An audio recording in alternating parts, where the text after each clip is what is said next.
Well, tonight, Redskins fans, another reason to shake your head and bury it in your hands. Frank Beamer is going back to where his storied bowl streak began. Tomorrow evening, the Hokies battle Tulsa in the Independence Bowl, the 23rd straight postseason appearance by Virginia Tech, and the final 60 minutes of football for one of the best college coaches to ever roam the sideline. Spiders head coach Danny Rocco saying that for the first time in quite a while, he did not watch College Game Day this morning, opting instead for CNN. Well, he may decide to make that more of a permanent routine because at day's end, Richmond celebrating what Rocco calls, hands down, a signature win. It's like getting the keys to a Ferrari. That's how Will Wade described getting the VCU job today. He was introduced just a short time ago around 11 a.m. here at the Siegel Center. There, the sun was shining, and as for Kurt Busch, he was hoping the sun would start to shine on his 2015 season. Of course, it's been an up and down one for Busch. He was suspended 3 races earlier this year for an alleged domestic violence incident. Then he got back in the car and came close to winning a couple times. Well, today, at a track where he hadn't tasted victory lane in 10 years, it all seemed to come together. Well, I haven't ice skated since 9th grade, and that was only one time, and it didn't last all that long. There are 2 things that I'm used to all the time. 1 is a shoe with a flat bottom that I can walk on. 2 is a surface that I won't be slipping on. I'm going to exchange that for this ice out here, along with these skates right here. With the franchise record 15-game skid finally in the rearview mirror, the Flying Squirrels now set their sights on a streak of a different, more positive nature. To borrow a quote from Lou Brown in Major League 2, win tonight, that's 2 in a row. Win tomorrow, that's called a winning streak. It has happened before. We've seen his highlight reel time and time again. You could argue Deshaun Jackson has playmaking in his blood. VCU and Liberty basketball have gone different directions during the last 5 years. While the Rams have moved on to the national stage, the Flames have not been much more than a flicker, getting progressively worse each year and posting just 1 winning season. LU bringing back former head coach Richie McKay from UVA in hopes of a turnaround. VCU looking for its 2nd straight win as non-league play winds down. This one lopsided. Melvin Johnson knocking down one of his 4 3-pointers on the day. He'd have 15 points, 23-7 VCU. Great hustle here off the miss. Justin Tillman the save. Eventually to Jaquan Lewis, bucket and the foul. Then first half winding down. Jordan Burgess, wide open look. Splashing it home from downtown, 45-16 at the break. Second half now, more of the same. Johnny Williams to Mo Alley Cox for the slam. 61-25 Rams cruising at that point. Then it's Corey Bilberry with the triple as the shot clock expires. VCU extinguishing the Flames, 85-57. Now you might think Will Wade is pleased, but after being outscored in the second half, I can assure you he is not, despite the level of competition. You got to play the same way. Well, the Redskins will be the number 4 seed in the NFC and host a playoff game in 2 weeks.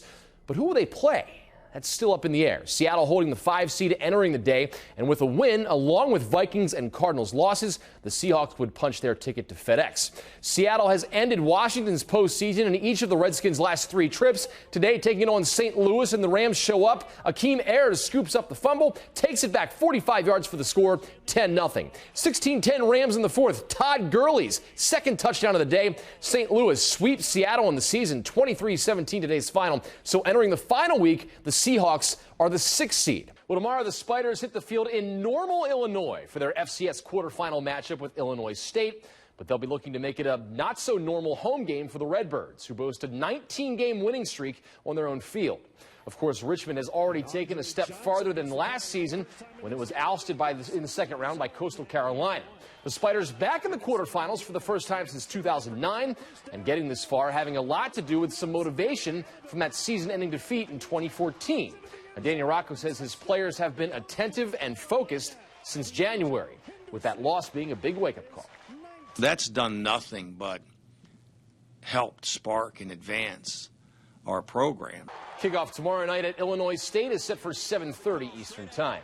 For the first time since 1989, Highland Springs taking the field in the state title game. The Springers hit the field Saturday in Charlottesville against Stonebridge. A win, they'll capture their first crown since 1961. Highland Springs has rattled off 13 straight wins since the season opening 1-point defeat to Hermitage. And they not only want to win for the 2015 team, but for all the players that have come before as well. It's long overdue for some of their minds and ideas and thoughts. For the first time since 1997, actually, day racing here at RIR. Sunday afternoon, April 24th, 2016, the date of the next Sprint Cup event here at this venue. Certainly a significant change. Now, that spring weekend will see day racing on both Saturday and Sunday, as the Xfinity event will be in the afternoon as well. This gives the venue the opportunity to differentiate its 2 race weekends and bring families back to the track, according to RIR President Dennis Bickmeyer. The one last race to make the chase on September 10th. That will remain under the lights, as will that weekend's respective Xfinity race. So now you're looking at one full weekend of day racing in April, one of night racing in the fall. This is a decision both the track itself and NASCAR had a lot of say in. Now, coming up at 6 o'clock, Bickmeyer will tell us more on why this is a good thing and just how long will RIR be guaranteed 2 race weekends going forward. We'll have that answer coming. Curtis Grant was trying to help Hermitage win championships. Tonight, he looks to lead Ohio State to a national title win against Oregon, and he takes the big stage under the bright lights not long after losing much more than just a football game. God has something in store for you, and you just got to hold on and believe, because when he closes one door, he opens another. Gloria Grant has watched her son, Curtis, grow, both as a football player and as a person, from the Little League fields to Hermitage High School to Ohio State. Tonight, she'll watch him take the field in the national championship game. It's just hard to kind of comprehend right now, because it's like you're in a dream, but I'm looking forward to the outcome. But to understand just how significant tonight's game is to both Gloria and Curtis, you have to turn the clock back to October of 2013. That Sunday when I made a call to Ohio State asking the police at my baby home because his father was very sick. Grant's father, also named Curtis, passed away on October 8th of that year after a brief illness. The younger Grant spent the Buckeyes off week with his family, and then Gloria made it very clear to her son just what he should do. He needed to finish school, and that his dad would be proud of him, and to go ahead and continue on with Ohio State. Fast forward to the 2014 season. Grant is a captain for Ohio State and is 5th on the team in tackles.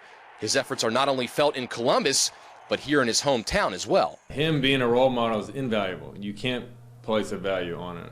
For somebody who does things right, does things the right way, is going to earn his college degree, and be a captain of a national championship team because they did things the right way. He's the example we point to, and we're very proud of him. All I can say is I'm just a proud mama, very, very proud. And even if he hadn't have been captain this year, just because he went to school. And this evening, on the biggest stage in college football, his final collegiate game. Curtis will graduate with a degree in sociology, and those close to him know that no matter what the future holds, Curtis will succeed. He has his priorities, he has his faith, and he keeps his head straight, and he knows where he wants to go, what he wants to do with himself, and the sky's the limit for Curtis. I know my husband is looking down from heaven and just going, that's my boy, and and it's exciting. A lot of people cheering for Curtis tonight. Now, Grant's mother keeps his scholarship offers in a binder at their home. Right next to the Ohio State letter in that binder, an offer from Oregon.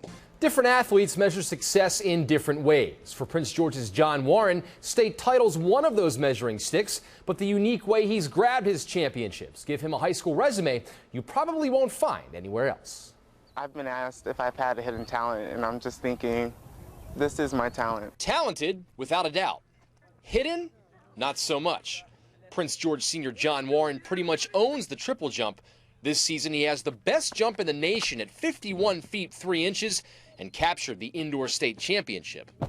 My dad and my mom, my family, they've always had it in my head that I was going to do great things, so I've always known. This is just the latest successful chapter in John's story, and with a mother in the military, it's one that involves a lot of moves.